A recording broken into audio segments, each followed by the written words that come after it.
This is Josh Bois TV, and today we are here with Lillie Mosadegh, CEO of Cop Copine and an ophthalmologist.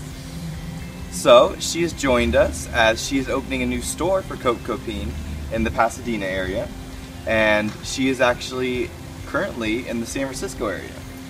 We live in San Francisco, so the first store for Cop Copine when we started the company in US was opened on Union Square in San Francisco, and the second store started 2 years later in Chicago, and the third location is in Pasadena, Southern California. Wow, Union Square is actually a great location. That's one of my favorite places to shop. It is an amazing location. It's one of the top 5 in the world, and we couldn't be luckier to be in that location. Wow. So please tell us a little bit about the philanthropic side of what you're doing. As I mentioned at the beginning, I'm an ophthalmologist, an eye physician, surgeon. At the heart of it, I'm a physician, but there's this other side to my personality. I enjoy design, fashion, and I love doing good on earth and doing charity work. So I decided 6 years ago that I wanted to bring all my passions together. So what I did was basically took a company that I was a customer of for over 15 years, and with my life situation and how demanding a professional woman's life could be, Cop Copine had made me happy for 15 years. So I decided to basically work with them and bring that brand to US. So that's how we got started with Cop Copine. Wow. And just so you guys know, Cop Copine is actually about 30 years old now. It's a 30-year-old brand in Europe. It's a very well-known brand all over the world. It's a baby in US. Wow. And she was actually telling me earlier that one of her goals of all this philanthropy is to eventually be able to sell enough clothes to be able to provide eye services for free. Basically, as a physician, as you know, in this country, we deal with the uninsured, and even though we're making some moves towards, helping as many people as we can, it's still lacking, and I think the private sector has to do their part. So what I decided to do was, okay, I am busy in my practices, I'm taking care of patients. I would love to have another entity that doesn't depend on my own person, where it could create an income where it can be used to do free eye care. And I'm of the belief that, I love doing good on earth anywhere on earth. However, I believe that we can do good on earth in our own backyard here. So that's what I've done for 16 years in San Francisco's Mission District. I've been going there 1 day a week, every week, 1 day a week, and I love it. It makes me feel like a real doctor. It's the reason I became a doctor. So holding true to that, now I want to do it in a more organized way. Wow. So how often are you going to be coming down to manage this new Pasadena store as someone who's from the Bay Area during my school years and running my company up there? I know that's like a 5-6 hour drive down here, and Yes. still an hour-long flight, so you gotta... The company is being set up such that it has managers on site in all the locations. And so our role will be more in terms of, I'm the buyer. I actually go to Paris and I choose all the pieces. So I try to be as picky as I would be for myself in choosing all those pieces. And once they're brought here and it gets distributed to our locations, then each manager basically manages their store. I'm lucky to visit them once or twice a year, but they're doing a fantastic job. Wow. Some Parisian goods here in America. It's bringing a piece of Paris to US. I used to go to Paris and I would basically buy my whole year's wardrobe from this company, and I felt like, okay, it's not that easy for myself or I imagine other women to hop on a plane and go to Paris to shop, so we brought Paris to them. That's awesome. I love it. So what are you guys doing currently to market yourself? We've just started in our marketing efforts. It's been, as you can imagine, having more than a full-time job as a physician and then doing this company, it's been very hectic, but to our amazement, our clients in San Francisco love the line. they become loyal customers, repeat customers. So as we're expanding it, now we have a head of the marketing department that would be managing all the marketing aspects of this company in the US. Okay, great. All right, and obviously you guys found me, so. We appreciate what you're doing here.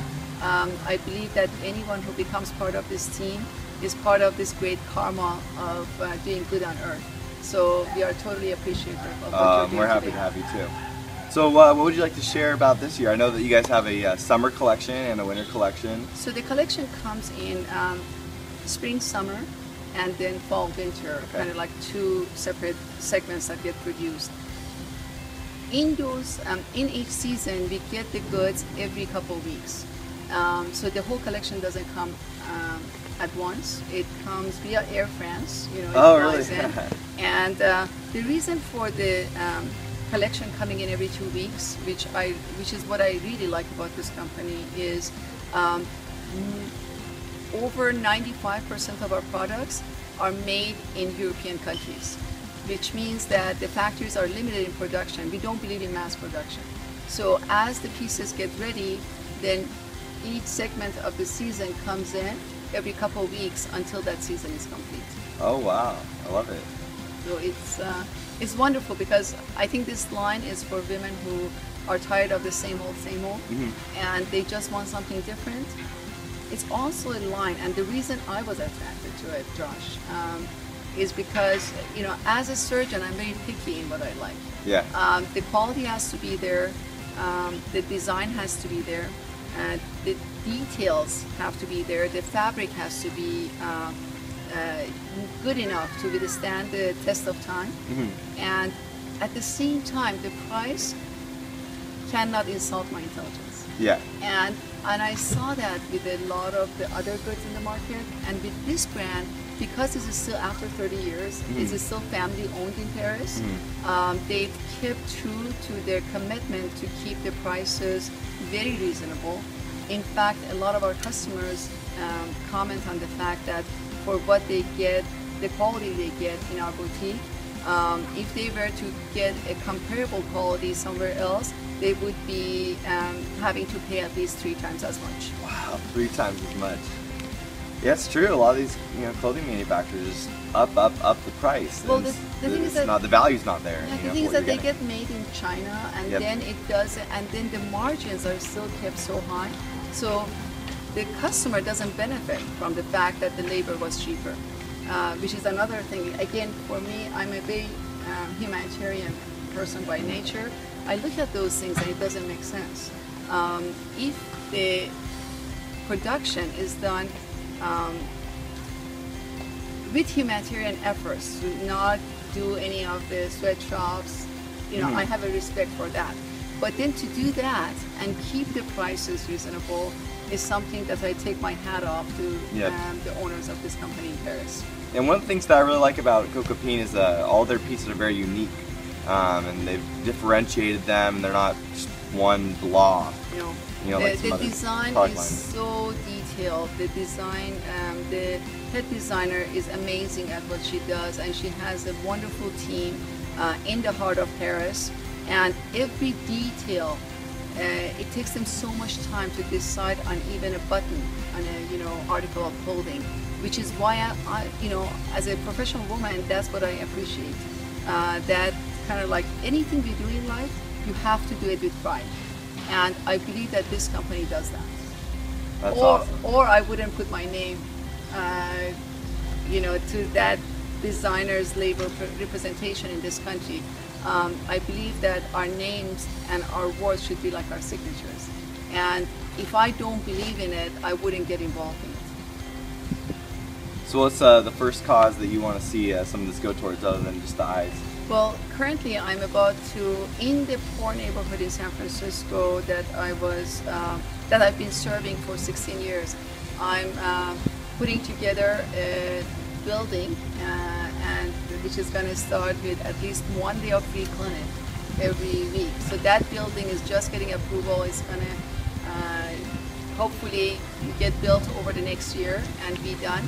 And so one of the major aspects of the foundation we're putting together is going to be towards free eye care in the heart of San Francisco. Okay, I love it. San Fran needs your help, and it's a beautiful area. We got to keep the bay as pristine It's as wonderful. should It be. has great people. If you guys haven't visited the area, it's a must-see. And I have to say, no matter where I go in the world, when my plane is landing in San Francisco, I'm happy to be home. That's great. Well, thank you so much for joining us today. Sure. It was my pleasure, and thank you again for doing You this. too. And I hope that we can all do more good on Earth, joining, efforts. Joining together, social entrepreneurs. I'm all about it. Exactly. Thank you for coming today. Thank you. Bye-bye. Bye, guys.